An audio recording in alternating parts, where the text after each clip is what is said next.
For a lot of us out there, we have that one game that kind of just feels like home and hits us on an emotional level that not many other games can.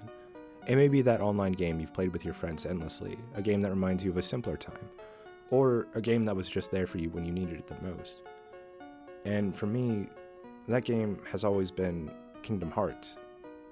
But that's not the game I'm here to talk to you about today. The game I am here to talk to you all about today is Earthbound, and how that game has created hours of entertainment for players around the world, becoming an inspiration for countless indie games within the last few decades. So let's look at the camera, say fuzzy pickles, and talk about Earthbound. Side note though, I would talk about Mother 1 and Mother 3, but I want to save those games for a later date, and I want to dive deeper into the series as a whole, but also because I've never played Mother 1.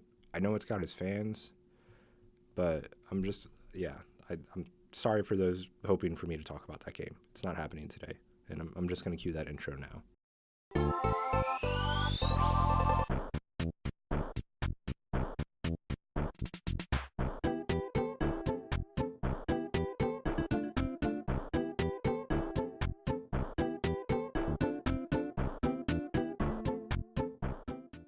Now, Earthbound, known over here in the States and known as Mother 2 in Japan, was released back in 1994 on the Super Famicom and later in 1995 here in the US. Developed by Shigesato Itoi, also one of the most interesting people to ever exist in gaming in my opinion.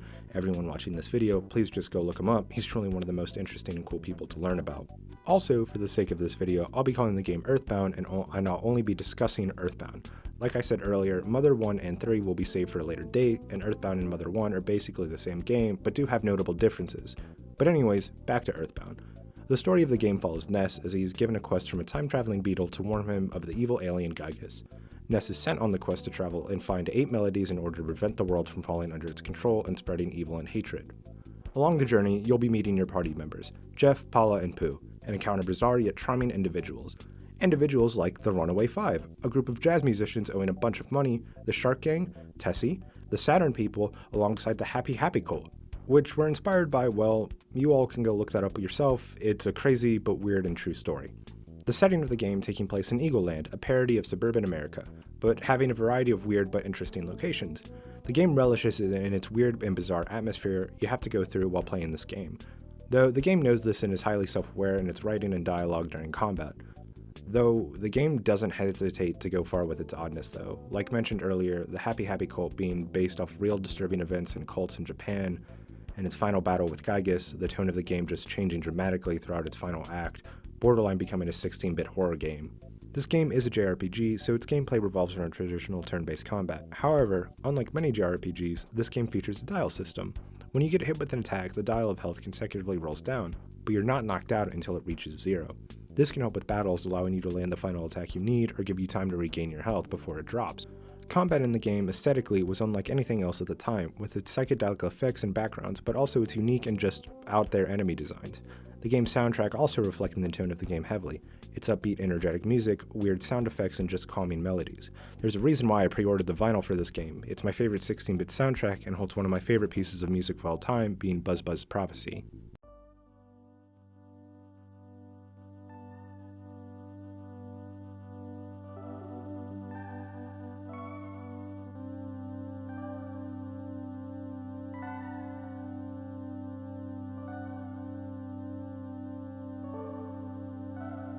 I started off this video talking about how for a lot of people, there's that one game that means a lot to them. Earthbound is that game for a lot of people. The game for years being underlooked and at the time of its release having mediocre review scores. For years it was just known as a weird cult classic on the Super Nintendo. This all having to do with its poor marketing here in the US, where the game was literally marketed as smelling bad in its magazine ads. Though for those who found the game at the time, they fell in love with it and being something remembered fondly as a result. Although, for a long time, the only way to play Earthbound was on the Super Nintendo, as a re-release of the game wouldn't see the light of day until 2014 on Nintendo's Virtual eShop, leading many for years only be able to get their hands on it via original cartridge or emulation. But as you can see, those prices, yeah, not many people have them anyways. As a side note, I do not own it and it makes me sad. Maybe just one day I will. Earthbound is now available on the Switch Online expansion, allowing millions to be able to play the game. Although the game went overlooked for years, it inspired countless indie developers to make their own games, some of them even outshining Earthbound itself. Games like Omori, Yume Nikki's, the Lisa series, my personal favorite of the list, and of course, the gaming phenomenon being Undertale, a game inspired by Earthbound but also overshadowing it in popularity completely. Although, I don't see that as bad though. While Earthbound in the Mother series has somewhat risen from a cult classic to being known as great art JRPGs, Ness and Lucas, when seen, are still referred to as, oh, those little kids in Smash. Now, I don't see that as awful, and I do wish that Earthbound still had the fame as other classic games, though without Earthbound, we wouldn't have gotten games like Lisa, Undertale, or Omori. Earthbound, for a lot of people, is a game that connects with them the most, but it also inspired countless other people to make games that others could connect with. It's a game that went from being a hidden gem to an inspiration for future indie developers. I want to thank all of you for watching today's video on this weird, bizarre JRPG. If you liked what you saw, then consider clicking that like button, and if you want to stay around and hear me talk about more weird and neat games, then go on and subscribe.